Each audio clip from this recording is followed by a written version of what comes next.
Thank you, Esther, for bringing us details in business. It's time to take a look at stories making the headlines in Nigerian newspapers. Joining me in the studio is CEO CKN News, Chris Kainde Nwandu. Also here is Sheson Kwade, Chartered Accountant and Public Affairs Analyst. Gentlemen, good morning. Thank you for joining us. Thank you for having me. All right. Absolutely. All right, let's head straight to the papers now. And I begin with the Daily Trust. Uncertainty as INEC chairman, 5 commissioners' tenure ends November the 9th. Silence on renewal appointment, dangerous CSOs. We still have time. Presidency options for Buhari lawyers. All right, let's move now to the front page of The Nation. The pressed economy will bounce back, says Buhari. President presents 13.8 trillion naira 2021 budget estimates. All right, that was presented yesterday to the National Assembly. All right, we move now to the front page of the News Direct. Still talking about the budget. Federal government proposes 13.8 trillion naira appropriation for 2021, projects GDP growth at 3.0%, inflation rate at 11.95%. Proposes 3.12 trillion naira for debt service, aims at addressing revenue leakages. Right now, we move to the front page of the Blueprint and still talking budget. The budget presentation yesterday, Buhari at 13.08 trillion naira 2021 budget presentation. Looming recession may have adverse consequences, says we're working towards quick recovery. Defense, education, police, works top estimate, tasks MDAs on revenue generation. Okay. We'll move now to the front page of the Daily Times, and it is still focusing on the budget. Recession looms as loans. NAS take 4.9 trillion naira, 128 billion naira in 13.08 trillion naira budget. To the leadership newspaper now, 2021 budget. President Muhammadu Buhari update on economic recovery, raises health, education allocations. And to the front page of the Business Day, it is still talking about the budget. Unveiling Nigeria's 2021 budget, Buhari expresses concern over poor revenue generation. Defense gets 840.56 billion naira, largest for recurrent spending. Education gets 127 billion naira for capital expenditure. And finally, on the front page of the National Economy, federal government proposes 3.8 trillion naira for capital expenditure in 2021. As President Muhammadu Buhari presents budget to National Assembly, says revenue generation remains a challenge. Lawan Gbajabiamila pledge speedy passage. Gentlemen, let's look at the story that is seemingly on the front page on all of the papers this morning, talking about the budget presentation by the President to the National Assembly yesterday. He tagged it Budget of Economy Recovery and Resilience, looking at the pandemic and how the fact that we are in a recession, so to speak, and the President is confident that this budget will bring that turnaround that we have been looking at. If you look at the performance of the 2020 budget, would you say that this is going to build on the gains, perhaps, the successes that we have been able to achieve with the 2020 budget, the performance from what you have seen of the 2021 budget that the President presented? I'll start with you, CKN. Thank you very much. I personally don't think so. The indices is not pointing to that. When you look at our earnings and the projections, we are still going to have a shortfall. Right. Yes, and by projection, we're having, we've not done more than 60% in the past few years. So definitely that means also we are going to have a shortfall, and which also means that we are going to borrow. And once we go into borrowing, then you know that we are not going to get out of this easily. Then, secondly, the challenges we're also going to have is the loans, repaying the loans. What we are doing now is not even repaying the loans, it's just servicing the loans. Our loan profile probably by the end of next year might hit about 40 trillion. But the argument so- government keeps giving is when you look at the ratio to our GDP, it is still in a safe place. That is the argument. Yeah, well, that is the argument. That's the argument of government. That for me, irrespective of whether it's 30 trillion or 20 trillion or whatever, but the most important thing is that how does that affect the lives of the average Nigerian on the street? That is that for me. Will that impact on us? Will that improve our way of life? Will that improve our spendings? With current realities, increase in fuel, increase in taxation, increase in electricity and the rest of the. For the average Nigerian, that is what, if you look at what we have, we always spend more on recurrent and not capital projects. And the bedrock of every economy should be on capital projects. Then secondly, look at the SMEs. Most economies across the globe, the growth is predicated on the activity of the SMEs. But the SMEs in Nigeria are dying. Your tailor, the vulcanizer, the hairdresser, name it, that does not have power to do what he wants to do. The little money he makes, he wants to go and buy fuel to power his generator and the rest of them. And so that becomes a problem for me. So, and also, I've always looked at it, and when you look at recurrent salaries, and when you're talking of salary, which people's salary? Federal civil servants. And how many are they? So at the end of it all, you come to realize that, yes, you can see that even the president was saying, I don't even know where I'm going to get the money to do all this. And that in itself is a problem. And when we're looking at cutting down, I was expecting the president to tell us in real times that, okay, we'll be saying that we're going to merge certain parastatals and the rest on there where we have been having leakages. Nothing is being done about that. Don't forget the Arasaya report that said that we should do this. That is part of the problem. When you're saying you're going to cut off. We seemingly are not looking at that direction. We are not looking at that direction at all. We are not. All right. So it's a challenge for me. Shason, let's get your reaction to this budget presentation by the president. Now, if you look at the breakdown of the budget, you can see that education, health is seemingly getting something better than what it was. How do you see that drive? Is that an improvement first for you? And is that going to drive that recovery that we are hoping for, that the president is looking to achieve? Yeah, the president meant well for the populace, and looking at that figure is a good improvement, you know, putting chalk on health, education. But the fact remains that how do we monitor the implementation of some of those things? There are serious loopholes. When you look at even what was given to NDDC, even from the budget, with all the anomalies we're having, is that much? What has come out from the so many investigations that we're having? We keep saying that we are good in doing paperwork. But when it comes to implementation of some of these things, the loopholes that we have, in fact, it's for me personally, it's just an avenue. Some people are whetting their appetite of so much money if these things should come to them, because they know that people hardly monitor so things. For you, your concern is not what is allocated to any It's not. It's the implementation of some of these things. If you are going to invest in education, you still see ASU complaining of dilapidated infrastructures in some of our schools.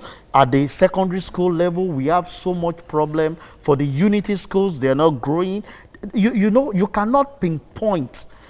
These days, you know, while we were growing up, we were proud to go to public schools. But these days, how many of such public schools do you have functioning? Yeah. You don't have any. So where is the government playing their role? Those days they will tell you there is free education. Education is no longer free, and so much is being invested into it. So you discover that we do more of paperwork than the implementation when it comes. And when people, when funds are voted for specific things, we hardly monitor to letter to make sure that these things are actually carried out for the masses. Because if you're saying for health, we want to see At the end of this the fiscal year, we should be talking of these hospitals. We've been able to develop this. These are things that are going for the. Remember, the doctors are complaining, and everybody wants to leave this country because of poor remuneration. What are we doing about this? The lecturers are leaving. Our education keeps nosediving every day, and we keep talking of billions and billions of naira. So it's not about putting this thing on figure. Each time I analyze our budget annually, I weep for the country, because more of paper than implementation. And that is my concern, that we should be able, like CKN said, close the loopholes that we have among the civil servants. Among the civil servants, because some of these things are not to the private guys. The private investors are doing the best that they can do, but the civil servant, the way they manage resources for us is nothing. Huge challenge. All right, we have to leave the conversation here now, gentlemen. Thank you for your time on the program. Thank you very much for joining us. Thank you very much for Thank you for having us. All right, so let's look at the newspapers this morning, starting off with the Daily Trust. It says here, uncertainty as INEC chairman, 5 commissioners' tenure ends November 9th. Silence on renewal, appointment dangerous, says CSOs. We still have time, says presidency. Options for Buhari, says lawyers. The Nation newspaper is saying here, depressed economy will bounce back, as according to President Buhari. We'll move to the News Direct this morning. It says federal government proposes 13.08 trillion naira appropriation for 2021. That's the News Direct this morning. Projects GDP growth at 3.0%, inflation rate at 11.95%.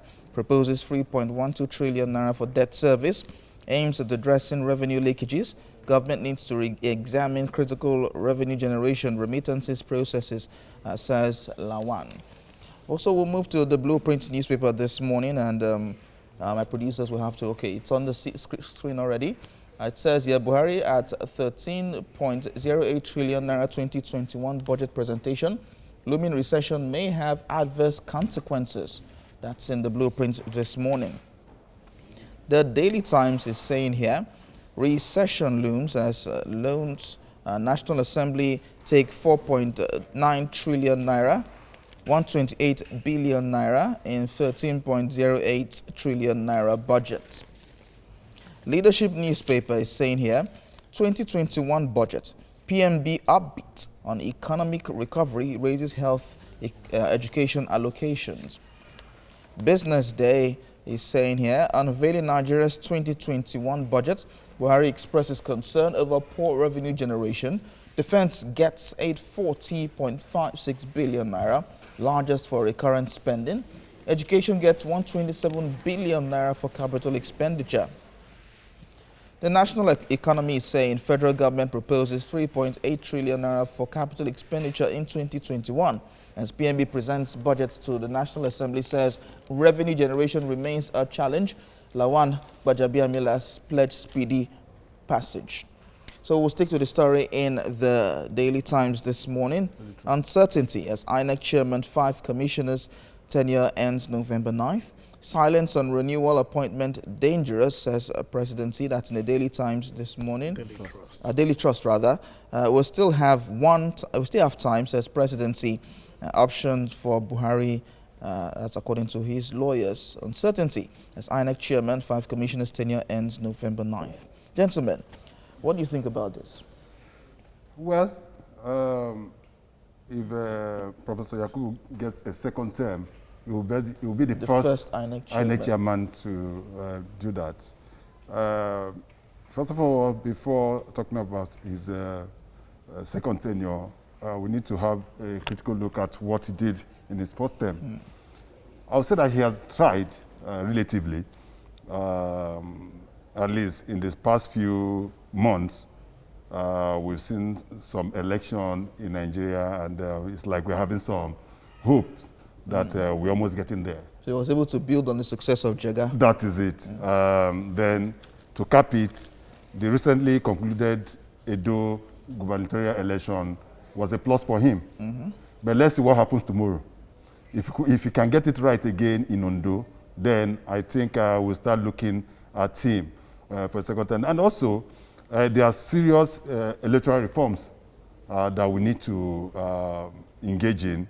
The electoral bill has been sent back to the National Assembly, and if it's finally passed and sent to by the president, I would think that the current chairman may be in a better position to be able to start implementing reforms as it were.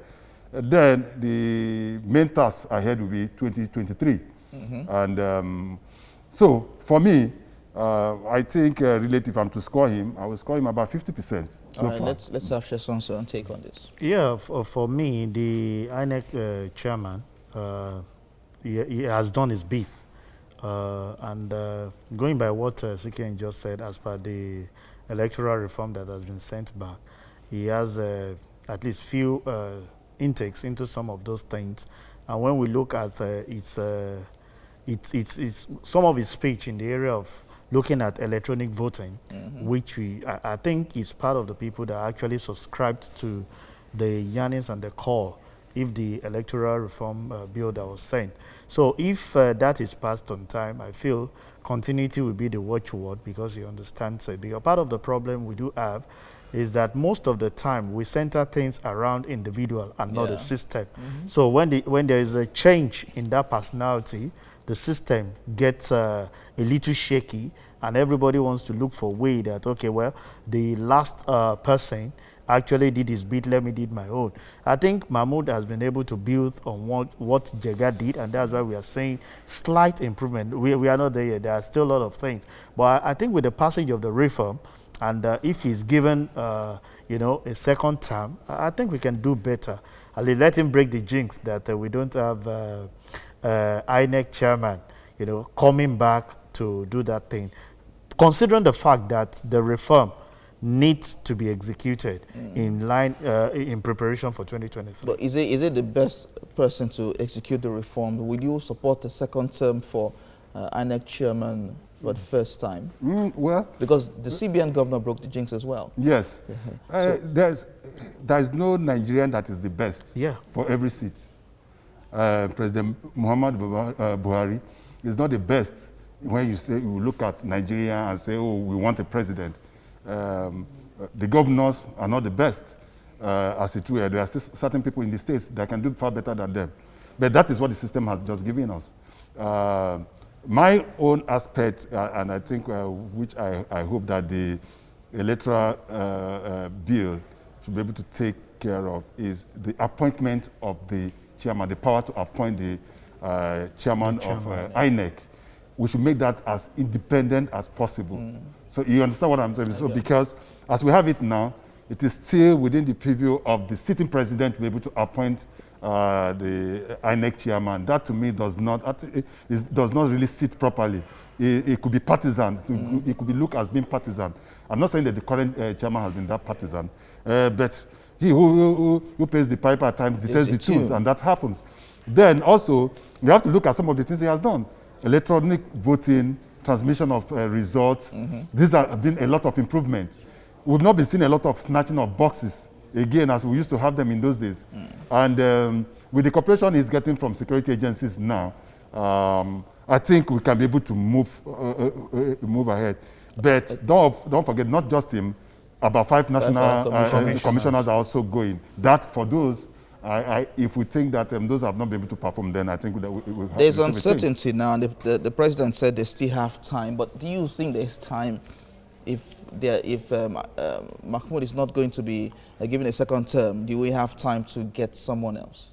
Yeah, I'm sure if they are going to replace him, there would have been underground work, which they won't disclose to anybody. You know the way some of this thing goes. Once there is a vacancy and there is like a clue that president is not going to, let me say body language, that is not going to be reconsidered. You see everybody queuing at Aso Rock, trying to make sure that it must go for me, it must go for that. Politics start playing. So I think what the president is just trying to do is just try to keep it, like CKN said, it's the power of the president to determine who he is. So he's not disclosing that, but we can get any shocker from the president at any time. He might decide few days to that period, decide to send another but person. in the appointment of INEC chairman, it is the nomination is brought by the president, ratified ratified by the House. Yeah. So what we are saying is that those things would have been going. You know, there are so many things that we don't disclose that they don't disclose in there. So those internal, they will say internal politics or internal discussion would have been going on. Otherwise, if we, to me, if there's going to be any serious replacement, we have less than a month to go. Precisely today, a month if it's going to expire. So when do you send to the National Assembly? When do they sit? When do they put those things? So I'm thinking, you know, from the language of things that we might have him been returned, considering the fact that there is no serious discussion going on.